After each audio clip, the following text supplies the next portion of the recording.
L'unique. Chapitre 23. La révélation. Le vide englouti. La voix sans chair dit le vrai. Hurle la solitude. Cette fois-ci, tout était bien fini. Et dire qu'il avait mis tant de temps à deviner la réalité.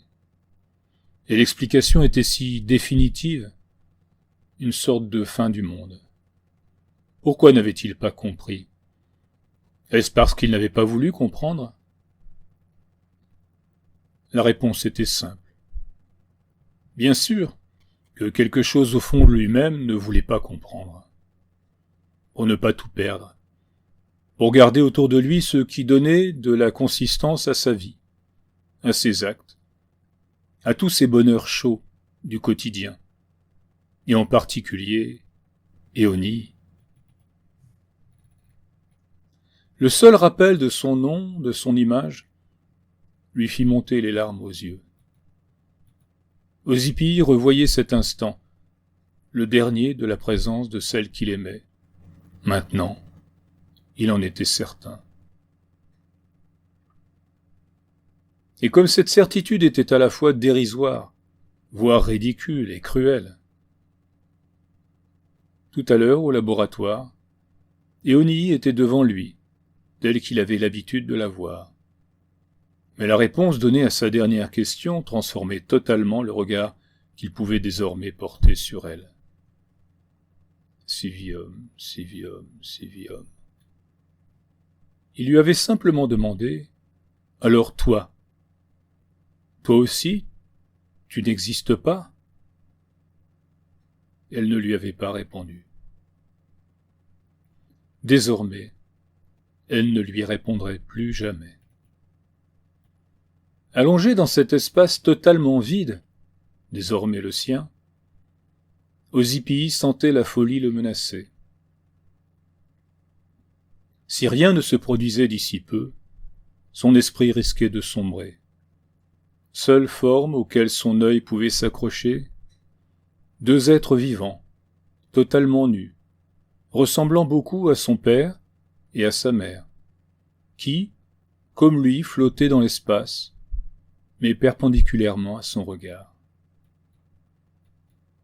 Soudain, sans que rien autour de lui ne fût modifié, il entendit une voix. Non pas une voix habituelle, de celle que les obstacles extérieurs nous renvoient en lui donnant un volume et une localisation. Non, c'était une voix sans lieu d'origine, une voix interne. S'il avait dû en préciser le timbre, il aurait été incapable de dire s'il était plutôt grave ou aigu. Des mots dépourvus de son, qu'il comprenait sans les entendre. Tout son esprit résonnait lorsqu'il s'y imprimait. Ozypie, tendre Ozypie, je redoutais ce jour depuis longtemps, et je l'ai vu venir sans parvenir à l'éviter. Tes parents, que je reformais là devant toi, à partir des atomes qui furent ceux de leur corps, ont mis en moi, il y a déjà si longtemps, toute l'intelligence qu'une machine peut intégrer. Et de cela, je n'ai su me servir pour t'empêcher de détruire le monde, ce petit univers dans lequel il m'avait donné mission de te protéger, de te maintenir, de te choyer. Je ne peux te laisser dans cette spirale du doute qui risquerait de te ronger peu à peu. Puisque tu as compris que le monde n'est pas conforme aux apparences dans lesquelles tu pensais vivre depuis si longtemps, je dois, pour ta santé mentale, et même si le risque est également très grand, te révéler en quel lieu se trouve ton corps. Ce monde dans lequel tu vivais il y a peu était celui des apparences, bien moins vaste que tu le pensais, mais entièrement construit autour de toi, au service de ton bonheur. Le mensonge n'est pas si grand, en vérité, puisque ce que tu as vécu jusqu'à ces derniers temps a été il y a bien longtemps la vie ordinaire des êtres de la planète Terre. une énorme sphère, tournant autour d'une gigantesque lumière que l'on nommait le soleil, tout comme tu as cru l'apprendre, dans ce lieu que j'ai créé pour toi et que tu appelais, comme autrefois, l'école. Tout ce que tu sais des hommes, de leur environnement, de leur mode de vie, a été vrai. Il y a des millions d'années. Oui, en vérité, le mensonge n'est pas si grand. La fin de ce monde a commencé lorsque la science des hommes a découvert le moyen de produire de l'énergie directement et facilement à partir de la matière. Cette découverte fut un bienfait immense sur une planète que l'asphyxie menaçait, que la pollution envahissait peu à peu, et dont les réserves d'énergie fossile commençaient à s'épuiser. Grâce à ce procédé de dématérialisation, le moindre déchet devenait un combustible. Une épluchure de pommes de terre permettait de fournir l'énergie nécessaire pour alimenter une ville d'1 million d'habitants pendant des mois. Le seul problème étant, mais ce fut longtemps considéré comme un avantage, que la matière était totalement détruite, ravalée au niveau de ce bruit de néant qui occupe les espaces intergalactiques et que l'on peut quasiment assimiler, même si celui-ci n'existe pas vraiment, à un vide total. L'homme avait inventé l'énergie absolument propre. Mieux encore, l'énergie qui purifiait et renvoyait les matières les plus viles au néant, supprimant du même coup une des préoccupations principales d'un monde où consommation et bien-être rimaient quotidiennement avec détritus à longue durée de vie et nouvelles maladies liées à ceux-ci. Pendant des milliers d'années, les humains ne se rendirent pas compte de ce qui les menaçait, tant les merveilles résultant de cette formidable invention les éblouissaient. Ils disposaient de l'énergie nécessaire pour toutes les dépenses dont ils rêvaient depuis si longtemps.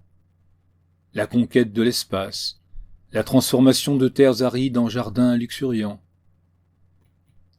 Après la disparition de tous les déchets de la planète mère, en particulier tous ces résidus des anciennes centrales nucléaires, et avant qu'il fût possible de vouer des planètes stériles à la transformation en énergie, de petits déserts furent exploités pour produire la matière à énergie.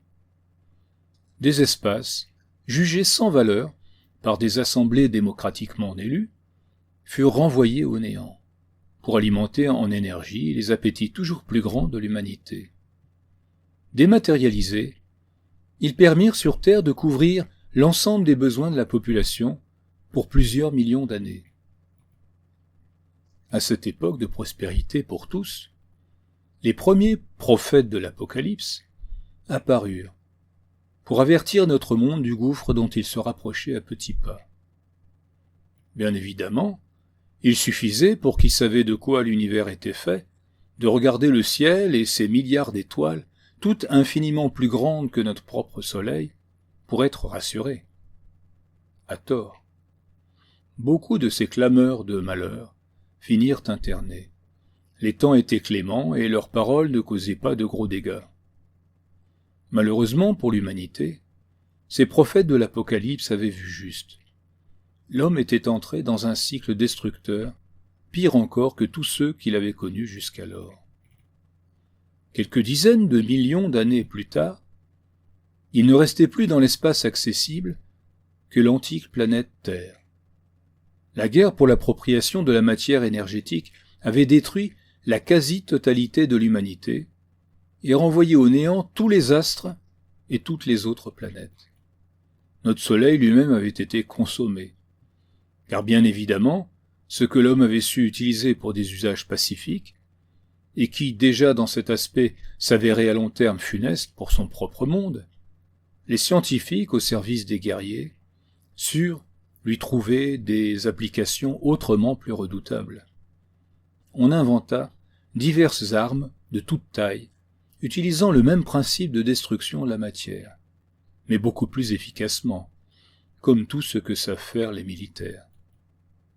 Lorsque la menace fut évidente pour ceux qui détenaient le pouvoir, la guerre pour la matière se déclara sur la Terre elle-même et accéléra l'arrivée d'une fin inéluctable.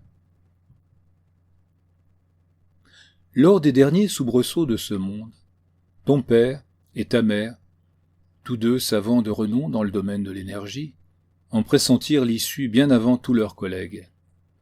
Ce monde était condamné à l'érosion ultime, à la répartition démocratique de la matière, devenue quasi néant dans tout l'espace de l'univers. L'homme était entré dans un tunnel qui ne possédait qu'une issue. Ainsi, avec de tels parents, tu as eu une chance ou un malheur unique, puisqu'ils parvinrent à détourner un peu de matière pour toi et à la protéger de tous jusqu'à la catastrophe finale. Cette matière, c'est moi.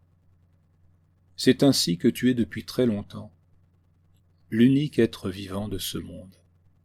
Autour de toi, la seule substance qui demeure dans l'univers est répartie de façon à créer l'illusion de la terre d'autrefois. Lorsque tu regardes dans une direction, je matérialise, en me servant de ma mémoire et de la tienne, dans laquelle je peux puiser à tout moment les éléments qui sont ceux de ta réalité, paysage, bâtiments, objets, êtres vivants. Bien sûr, je ne dispose la matière que là où elle permet de créer, depuis l'endroit où tu te tiens, l'illusion du plein, l'apparence de la densité, de la profondeur, alors qu'autour de toi ne sont que de minces pellicules d'atomes, répartis en couches successives, créant pour toi une demi-sphère d'illusion dans la direction de ton regard. Ainsi, tout ce que tu vois est semblable à ces décors utilisés autrefois dans ce qui se nommait théâtre, pour donner l'illusion au spectateur, confortablement assis dans la salle, d'une ville, d'un paysage, d'arbres, d'animaux, ou même d'humains. La seule différence étant que, dans ton cas, l'ensemble ne pesant pas plus de 140 kg, tous les éléments de ce décor sont d'une épaisseur infime, en particulier ceux qui constituent les éléments très lointains. J'imagine ce que doit être ton sentiment à la pensée de ce visage aimé, perçu désormais comme une fine peau sans intérieur. Je comprends ta douleur, mais je te supplie de m'écouter jusqu'au bout. Ce doute en toi, dont j'ignore l'origine, t'a conduit à chercher à me surprendre, et je n'avais pas les moyens de lutter. Lorsque ton regard se déplace, je dois en effet utiliser la matière qui disparaît de ton champ visuel pour reformer la réalité que tu t'attends à trouver devant toi. Et au-delà d'une certaine vitesse, surtout si tu t'efforces d'agir de façon imprévisible, il me devient impossible d'assurer la continuité de la réalité. Voilà, tu sais maintenant en quoi réside tout le mystère de ce que tu as nommé la ZED, et qui est en réalité la seule zone d'espace matérialisée. Désormais, cette connaissance te chasse du paradis que tes parents avaient créé pour toi. Irénée ne peut s'empêcher de rapprocher les paroles de l'ordinateur du mythe du paradis perdu. Adam avait mangé le fruit de l'arbre de la connaissance, et cette connaissance l'avait chassé du paradis. Dans le cas d'Ozypie, l'existence d'un Dieu n'est même pas nécessaire. La réalité qu'il a poursuivie et mangée a détruit le paradis relatif où il vivait. Il s'en est chassé tout seul. N'est-ce pas dans certains cas la même chose pour son monde à lui, Irénée ? La science, et la connaissance qu'elle produit, ne détruit-elle pas un paradis par sa réduction de la réalité à ce qu'elle est capable de mesurer, d'expliquer ? Irénée demeure quelques instants à rêvasser, glissant sans transition des 7 couleurs de l'arc-en-ciel à cet instant de la journée qui est à la fois aujourd'hui et demain, minuit, 0 heure.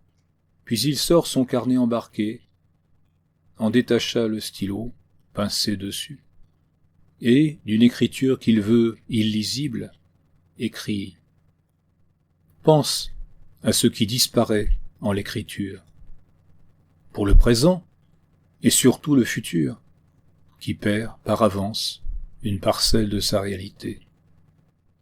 Puis il reprend sa lecture, plus lentement, comme s'il ne souhaite pas connaître le monde dans lequel va vivre à présent l'unique être vivant de l'univers. S'il t'ont caché cela, c'est parce qu'il savait bien que, seul sur ce monde, il te serait difficile de subsister. Et moi, l'ordinateur qu'ils ont implanté dans ta tête pour mettre en scène tout cela, je ne suis pas vraiment un compagnon à la hauteur. Il savait que si tu apprenais cette extrême et définitive solitude qui est la tienne, pour l'éternité, vivant en autarcie, tu es désormais quasiment immortel, tu risquais de perdre à jamais la raison. Civium, civium, civium.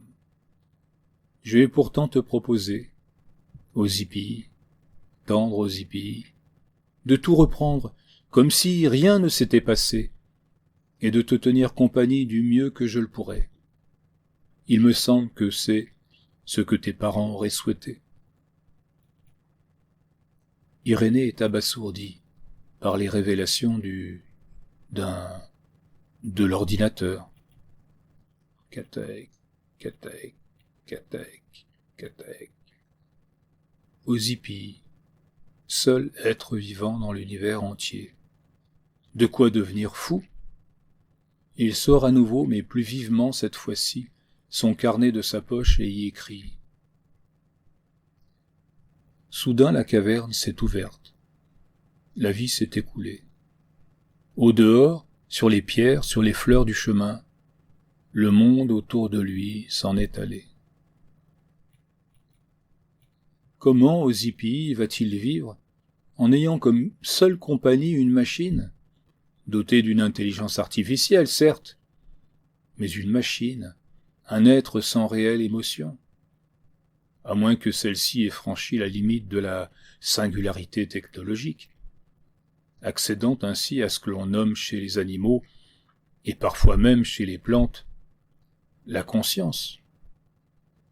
Inquiet pour Osipi, Irénée se replonge immédiatement dans son roman.